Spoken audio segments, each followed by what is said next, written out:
Assalamualaikum warahmatullahi wabarakatuh. Perkenalkan, nama saya Afifuddin, NIM 1908105149.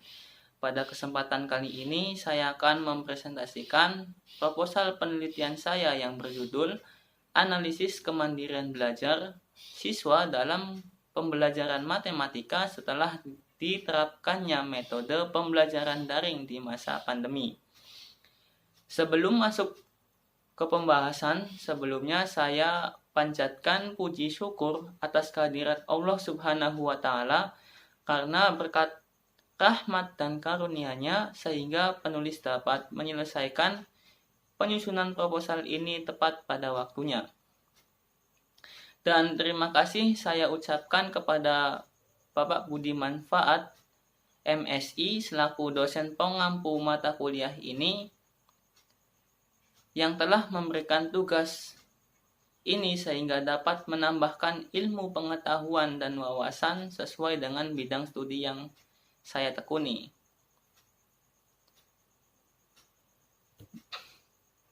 Pada presentasi kali ini terdiri dari 3 bab, di mana pada bab pertama akan membahas mengenai identifikasi masalah, tinjauan literatur, desain, dan metode penelitian. Oke, langsung saja kita ke bab yang pertama. Pada bab yang pertama ini ada latar belakang masalah, yaitu masalah yang saya angkat untuk penulisan proposal saya. Yaitu pada tanggal 7 Januari 2020, Cina mengidentifikasi kasus tersebut sebagai jenis varian coronavirus. Dan pada tanggal 30 Januari 2020, WHO menetapkan kejadian tersebut disebut sebagai kedaruratan kesehatan masyarakat yang meresahkan dunia.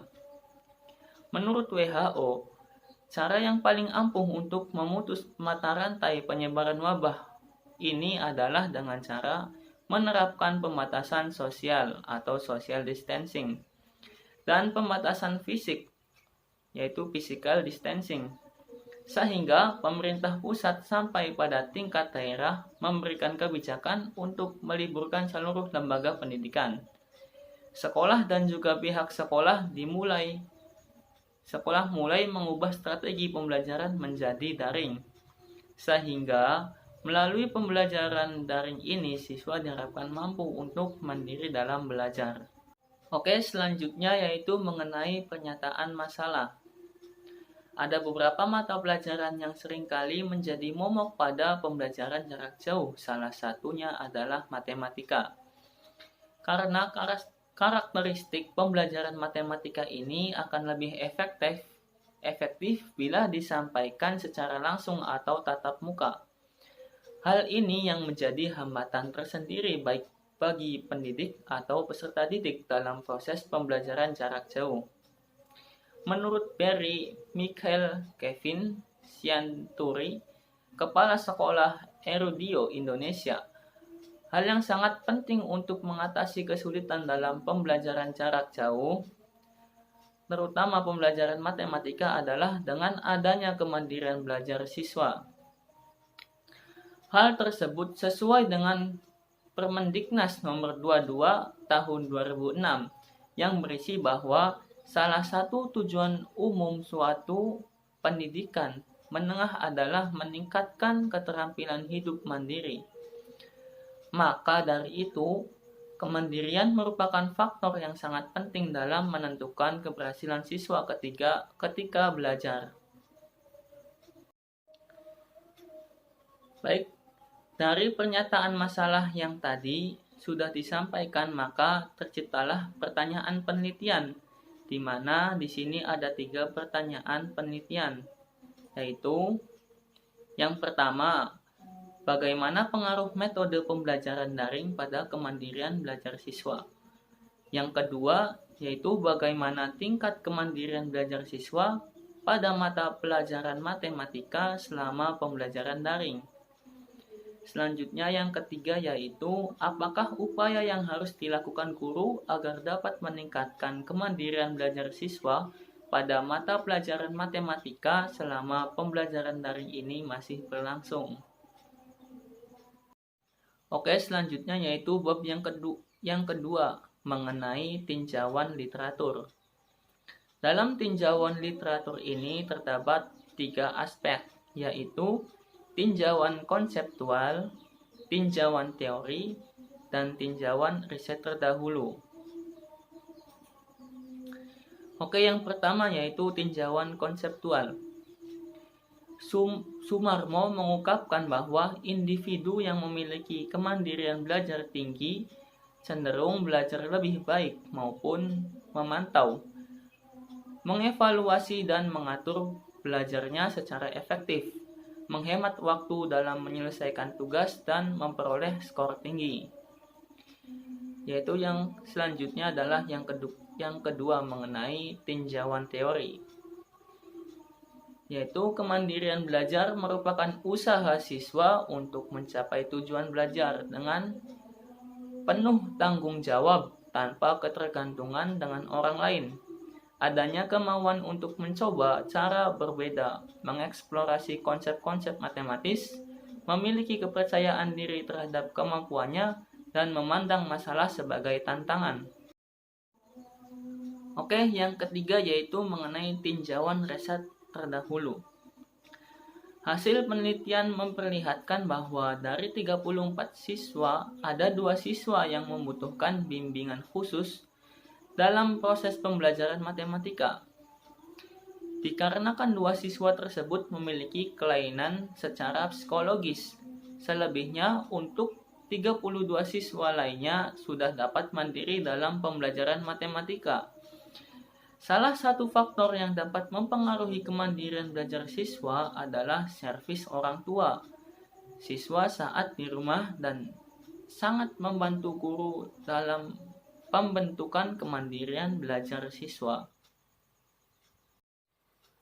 Oke, selanjutnya yaitu bab yang ketiga mengenai desain dan metode penelitian. Yang pertama adalah desain penelitian. Penelitian ini menggunakan metode deskriptif kualitatif dengan studi kasus. Karena sasaran dan kajiannya adalah untuk menggambarkan dan menjelaskan kemandirian belajar siswa dalam pembelajaran matematika setelah diterapkannya metode pembelajaran daring. Yang selanjutnya yaitu metode penelitian. Di sini ada 2 metode. Yang pertama adalah teknik pengumpulan data dan yang kedua adalah teknik analisis data. Untuk teknik pengumpulan data di sini ada 3 tahapan. Yang pertama adalah angket atau kuesioner. Angket merupakan teknik pengumpulan data yang dilakukan dengan cara memberi seperangkat pertanyaan atau pertanyaan tertulis kepada responden untuk dijawab. Angket dalam penelitian ini digunakan sebagai alat untuk mengetahui kemandirian siswa dalam pembelajaran matematika secara daring. Kemudian tahapan yang kedua yaitu wawancara.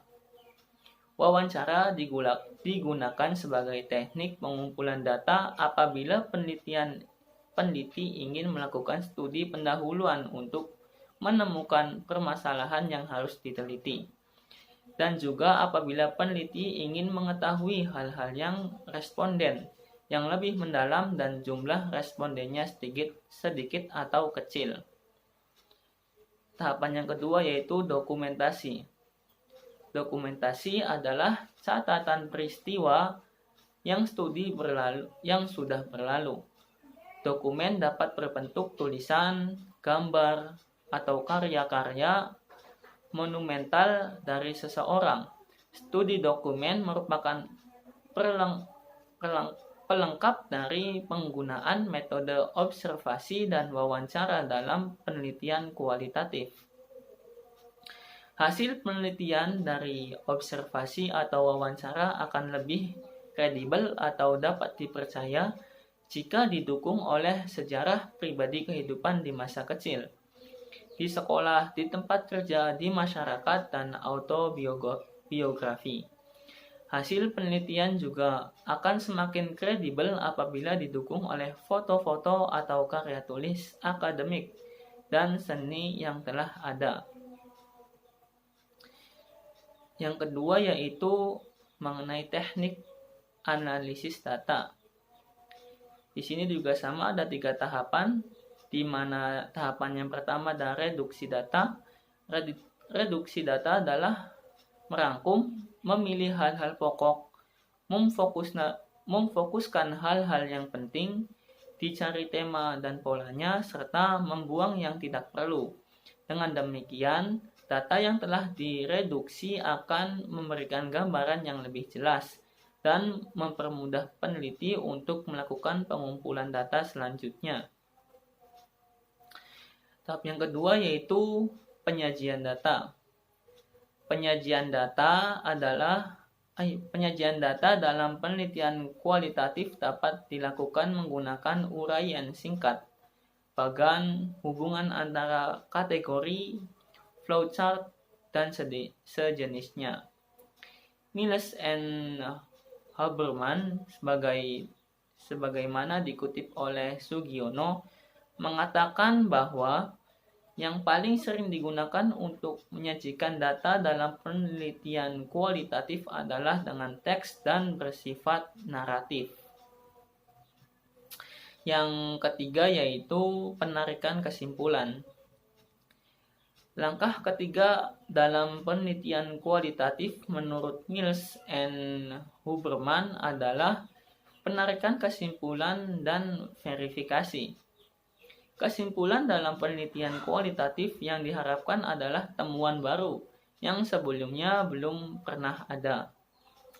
Temuan dapat berupa deskripsi atau gambaran suatu objek yang sebelumnya masih remang-remang atau gelap, sehingga setelah diteliti menjadi jelas. Dapat berupa hubungan kausal atau interaktif, hipotesis atau teori. Selanjutnya adalah referensi.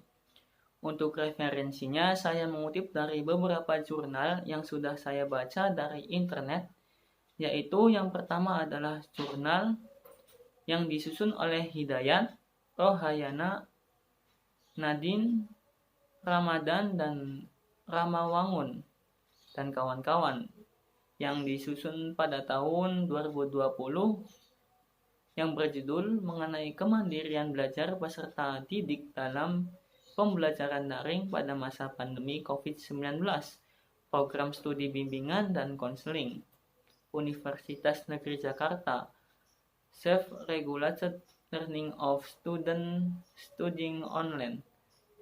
Dan yang kedua yaitu jurnal yang disusun oleh Makur, Jehadus, Fedi, Celatu, Murni, dan Rega pada tahun 2021, yang berjudul mengenai kemandirian belajar mahasiswa dalam pembelajaran jarak jauh selama masa pandemi, Musarafah, yaitu Jurnal Pendidikan Matematika Musarafah, Jurnal Pendidikan Matematika 10. Yang ketiga yaitu jurnal yang disusun oleh Nur Hidayah yang pada tahun 2020 yang berjudul Profil Kemandirian Belajar dan Sikap Siswa Menggunakan Pembelajaran Daring pada Materi Biologi kelas 8, yaitu penelitian survei pada siswa kelas 8 SMP Al-Manah Cileunyi. Yang keempat yaitu jurnal yang disusun oleh Sundayana dan Masalah pada tahun 2016 yang berjudul mengenai kaitan antara gaya belajar, kemandirian belajar, dan kemampuan pemecahan masalah siswa SMP pada pelajaran matematika. Oke, cukup sekian presentasi dari saya. Kurang lebihnya saya mohon maaf. Wabillahi taufik wal hidayah. Wassalamualaikum warahmatullahi wabarakatuh.